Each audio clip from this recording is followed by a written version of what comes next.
Hey everybody, it is time for another game pickup video, and yeah, again, it's all about the Xbox 360. It's really funny how that goes. Like, I went from saying like, hey, I am unable to find any more games that are on my 360 list, and suddenly I'm holding 5 new games again. And last week there were already like 4 more games, so I don't know, maybe a lesson is, hey, don't actively search for it, it will just come to you. Hey, I like the way how that works, so like, let's keep them coming. But yeah, with having said that though, let's just get started and talk about these games. And the first game is Dragon Age Inquisition. Now, this is maybe not the most exciting game of this stack, and also not the most expensive one. Only paid around like €4 or €5 for this one. Yeah, the condition is good. There's no manual, but there are 2 inserts, one for like 2 days of free gold, and there's a warranty one. I hope that is not like a replacement for the manual, because yeah, for an RPG like this, I would kind of expect like having a manual. Discs are in a good state. But yeah, I was saying already, like, this is maybe not the most exciting one of this stack. That's mainly due to the fact that it doesn't run that well, and there's a PlayStation 4 version, and of course also a PC version. That's probably the way to go. But yeah, I kind of wanted to check it out. Never had a chance to play it in the past, but yeah, I really enjoyed like Dragon Age Origins, and I played like in the past Baldur's Gate and Icewind Dale and other games like that. But yeah, this one leans a little bit more in the action side. That's also very apparent when you start the game, where yeah, the combat is not turn-based, but it's just more, yeah, action-based, like active combat. Not a bad thing, but if you're looking for like a classic RPG, like, this is not the way to go. Yeah, other than that, there's not much to say about this one. It is in the end an RPG though, so you do need to spend some more time on playing it.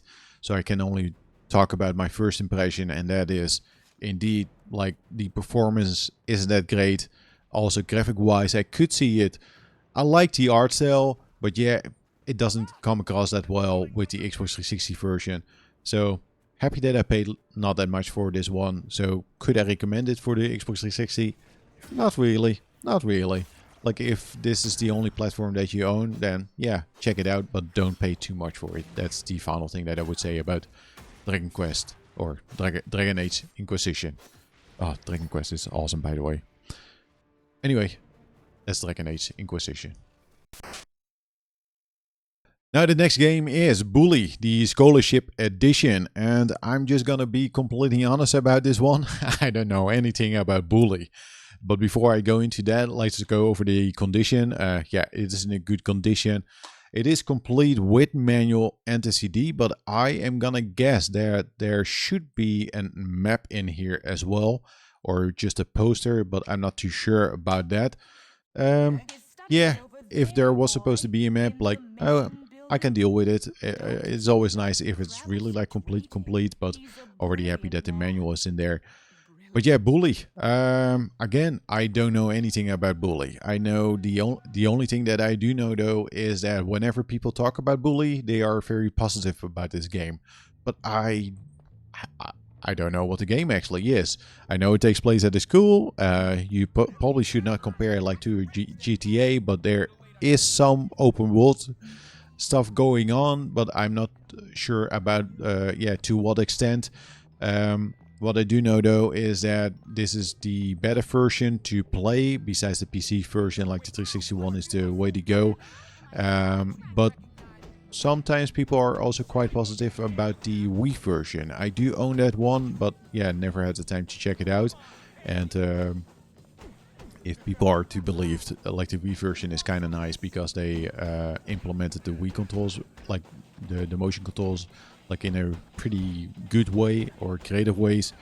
But yeah, again, I can't go really in depth about Bully, so There you have it, Bully. It was on my list for quite a while and was finally able to find it like for a decent price. I think I paid around like 12 for this one.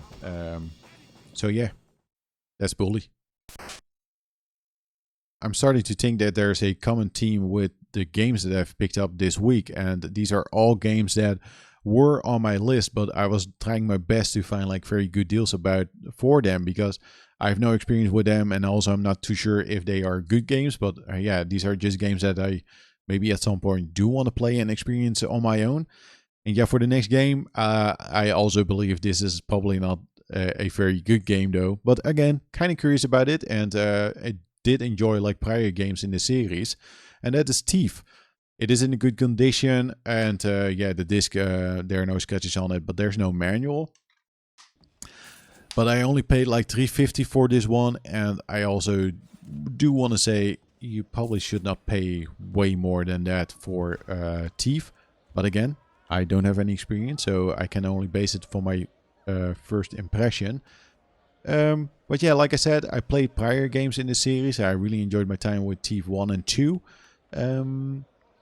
I do believe, like the original Xbox One, the Deadly Shadows. Never played that one, but it always stood out to me with the lightning and the shadows effects. It's kind of like real time. It looks pretty awesome for an original Xbox title. I don't know how that one ranks amongst like the Thief games, but yeah, like I said, really enjoyed my time with Thief 1, especially on the PC back then. Although it didn't run that well, it was still a fantastic game to play. And this one, yeah, the only thing that I hear is that it kind of starts off pretty good, and that aligns with my impression as well. But then after a while, it kind of becomes like a bad game. But I don't know what changes in this game that makes it actually pretty bad. Because again, also from my experience, it starts off pretty good. I like the animation, I like the weight to the character, and like how you move around, like the environment. I also like the sound design. It looks good for Xbox 360 game as well.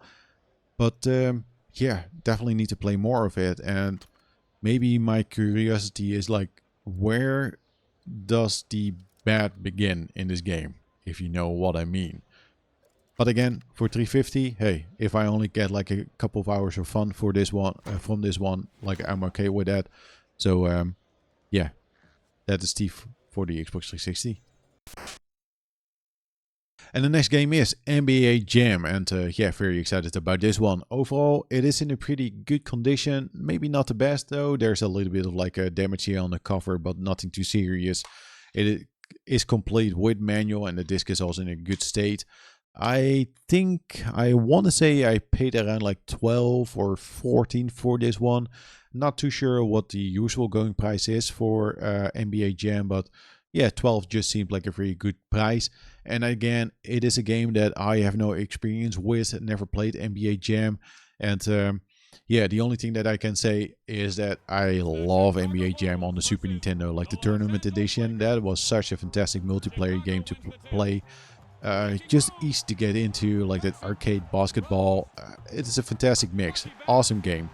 Awesome gameplay. And yeah, from my experience so far with this game is that yeah, it feels kind of similar to that one, or at least from my memory. So that's a big bonus, like that's a big plus. And yeah, I think I like the art style of like the Super Nintendo one more. Yeah, it's kind of like pixel art, and the sprites are pretty awesome. It kind of looks cool, but you know, seeing it in 3D, yeah, you know what? It actually looked kind of awesome. Looked pretty good. So I think they did a very nice job for this with this game, and I liked what I saw.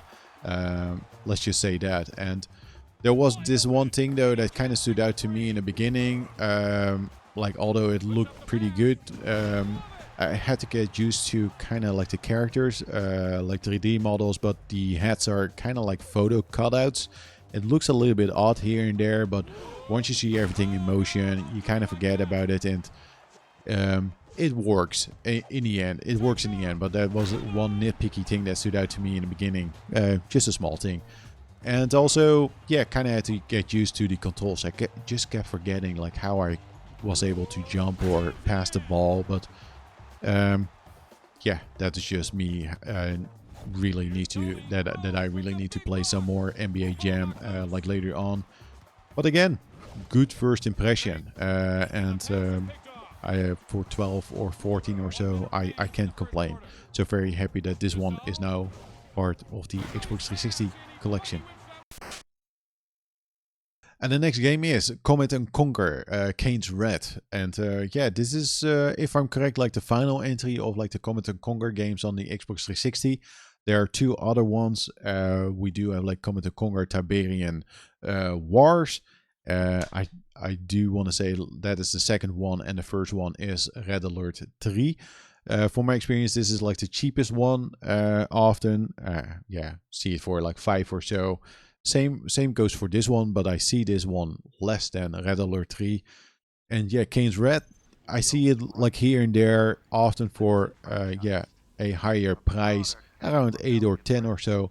It just took a while for me to pick this one up because I was doing my best to yeah, get it for like a decent price, but finally decided like, hey, let's just pick this one up for 8. I kept missing out on like some decent deals, and yeah, I was kind of tired of like waiting, to be honest. So yeah, very happy that I was able to pick this one up. It is in a good condition. Yeah, the manual actually looks pretty good, and the disc is also in a very good condition. So yeah, I'm happy with this one. But yeah, never, although I own all of them now, hey, my Command & Conquer sub-collection for the 360 is now complete. Yay! I never played any of them. But yeah, to be honest though, I am very curious about playing an RTS on a console. I can't remember. Did I ever play an RTS on a console? Maybe I played a little bit like Halo Wars, and that's about it. But yeah, just kind of curious about how one of those type of games actually plays on the Xbox 360 with the gamepad. And because yeah, my experience with Command & Conquer is just yeah, mostly from the first one. I love the first one when that one came out. Played it a ton on the PC, and afterwards, of course, also had like Red Alert. But my interest for Command & Conquer kind of waned after Tiberian Sun, and especially around like Generals. Although it looked awesome, you really needed a pretty good PC to play that one back then, and yeah, I played that one maybe for like half an hour, and then it was like, no, this is unplayable, and yeah, never really returned back to it again, I guess. So yeah, kind of curious about these Command & Conquer games on the Xbox 360, and they look awesome. You know, for my first impression, they look awesome, and yeah, kind of curious about them. And again, sub collection complete. So finally, this one is off the list. Phew. And that is gonna do it for this week. And yeah, overall, I'm pretty happy with the games that I was able to pick up. I know that Thief and Dragon Age Inquisition are probably not like the best games that I've picked up this week. But again, like I said earlier, if I'm able to play a couple of hours of those games and have a little bit of fun, I'm okay with that, especially for the price that I paid. But yeah, overall, again, very happy. For next week though, yeah, it is very unlikely that I'm able to find some more Xbox 360 games that are still on my list. Chances are that it's probably gonna lean a little bit more into the GameCube. But yeah, you just have to check out like next week to know for sure though. And yeah, having said that though, thanks all for watching, and also thanks for everybody for liking and subscribing to my channel in the last couple of weeks. Highly appreciate it. And yeah, have a nice day, and see you all later.